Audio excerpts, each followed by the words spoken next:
Hi guys, welcome back to another video from Car Help for You. So in today's video we're working on a 2012 BMW X1. This is the 2-litre diesel, I believe it's a diesel, I know that. Might be the 2-litre engine, I think. But anyway, what we're doing is we're changing the rear shock absorber. So if I take a step back, you can see I've clearly got quite a lot out of the way. I have completely removed the shock absorber, but I haven't installed a new one. So I'm going to show you how to remove it. First of all, you're going to get your boot, you're going to open your boot. And when you open your boot, you've got this trim. I'm not going to put it back in place because I don't need it in place at the minute. You've got this trim here. So what you want to do to remove this trim is down here, you've got a clip, which I used for this was a T40. And this is what the clips look like. So you've got one there, which you want to remove. You've got one there, which you want to remove. Then this will pop up, but won't pop out because you then have two Torx butt screws, which is one there and one again on the opposite side. And the Torx screw that you need is, if I just have a look at it, right, okay, oh, there, I can't actually tell because this is extremely rusty. I will confirm it from the pack. So it's a T25. It's a T25. So once you've got that, you've got a little piece here that goes in like that. Pop this one out. Once you pop this out, just pop it over to the side. You can then put a bar underneath here and lever it upwards. Again on that side, upwards, and this piece comes out of place. Now, once this piece comes out of place, you'll have an exposed area here. Obviously, I forgot to mention, but it's quite obvious, you are going to have to remove all this, but everything just lifts out. There's no clips, no hard work, it literally all lifts out. And you can just move it to the side. So if I show you, there's ours. It's all lifted and put to the side, so we've got nothing to worry about it. But to come back to the car, once that's out, you want to get this side panel out, which is, if I just bring it over here, which is this panel here. Now to get this out, there's one clip and two plastic clips. By the clip, I mean that metal retaining, whatever it's called. So you've got one which is just your inside edge here. You see that this just pops out, and then you've got another one that pops out, which is just here, and you've got the big one down there. So if I move this to the side, this is the big one. Yours should come out in one piece. This was already cracked, so really I didn't need to take it out, but it's best to, because I think we are going to replace that. I think the customer's sourcing one themselves, but we are going to replace it. And the plastic clips on the car, one is here and one is here, I believe. And the plastic clips just look like this. So that's the bottom part of it, and that's inside of it. So it's in there like that. You pull this one out and then you pop that one out. So once you've done that, you don't need to disconnect the light. You can see the light goes through it. I've just passed it back through it again. You then see this rubber. So you want to disconnect this rubber, which you just pulled out of the way. So if we put this down there, you can see I've put everything there that belongs to the back of the car and the tools that I've used. These will not get used over there. So for me, just made a lot more sense to do it like this. This is very dirty of a car because it's a builder's car. So there was quite a lot of stuff for me to remove. However, you've got to get the job done. Anyway, once you've got that removed, you're then faced with something that looks like this. All you want to do is go ahead and zap this one off. You can spray a bit of penetrating oil if you want on it, but I don't really need to. Anyway, this is just a nut, and it's locked into the top bush mount like that, and it just twists in there. Anyway, once you've got that out, you then want to go to the outside of the vehicle. You don't have to completely take that off. In my case, the shock absorber was in two pieces, so I just took it off anyway. But then what you want to do is go to the outside of the vehicle, which is just here. So when you're at the outside of the vehicle, you will obviously have a wheel on here. Remove your wheel, and your shock absorber will go in. That's the top of it, where it'll go into the car, and we've just undone the bolt from there, so you can imagine it's going to drop down. But there's a bolt at the bottom, so if we go straight down, inside of there's a bolt.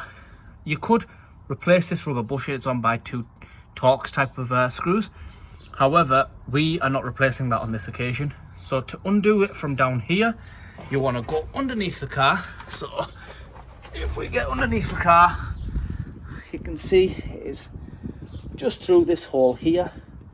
Where are we? Can you see my finger? You can't see my finger. Have I got anything to put through it?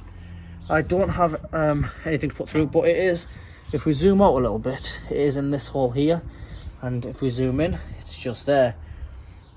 And what this looks like is a nut like this. Do replace this, definitely replace this if you can. Obviously you can see ours is covered in corrosion, so we are going to go ahead and replace it. It's best to always replace them, but you don't have to.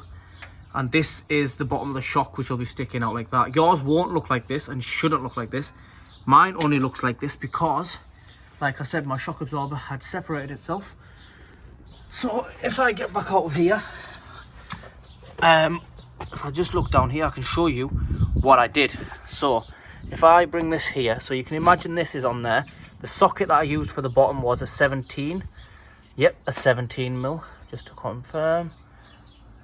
It was a 17. So because mine had separated itself, the top part, when I was trying to loosen it, was just spinning like that. So what I had to do was get some mole grips on it, and you can see there is like a spanner size, so you could probably get some spanner on it, but we just got mole grips from the top, sat the mole grips against the spring here, and then we loosened it from underneath. So once we got the nut off, which obviously thanks to the mole grips came off pretty fairly, and the big ratchet, I used the extendable one. The next issue I had was this was stuck in the rubber there. You can actually see it's got a bit of the rubber on it.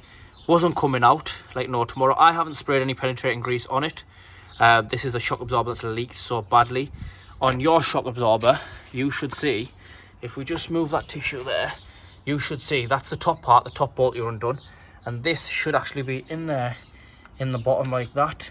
You can see on ours it's come out, so unfortunately I had a bit more of a hard work. Now, whether it's in the shock absorber or not, you may struggle to get this out because, like I said, it's stuck in the rubber and it could be there. This one I think is from factory. Looking at the state of it, I think it's, you know, we're in 2026 now, and this is 2012 plate car. So this was stuck, and the way I got this out was I tapped it at the bottom with a hammer, but because the hole underneath is so small, after a certain point you can no longer hit it with the hammer. So what I'd done is I had one of these lying around. Now this, what this is a drive shaft bolt.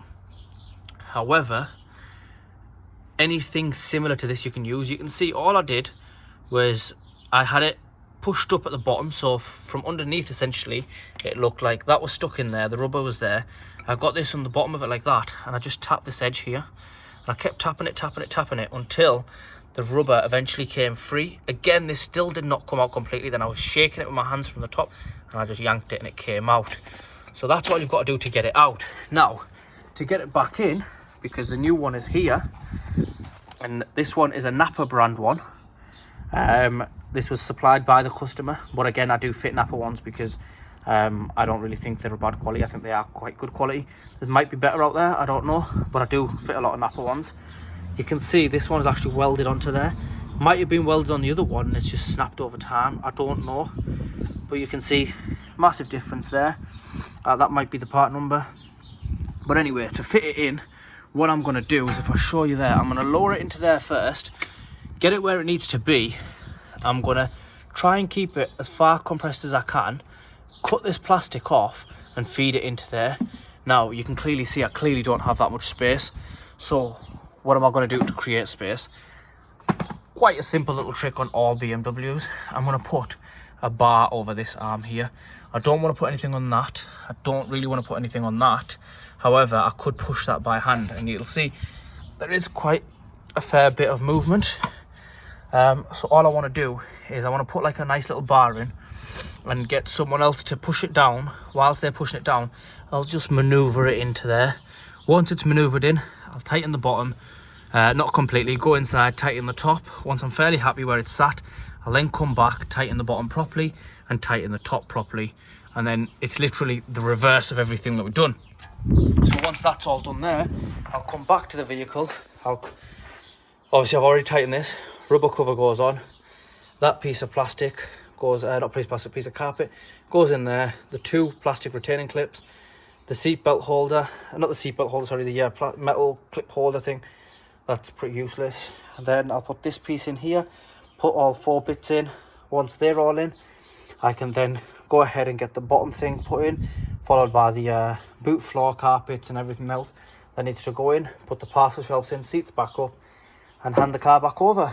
All in all, it's about an hour and a half's job. It's not that hard to do, and that's really it. Anyway, if you guys do get stuck or you've got any other questions, please do let me know and I'll try my best to help you. This is again for the X1. Anyway guys, please like, share and subscribe. Thank you.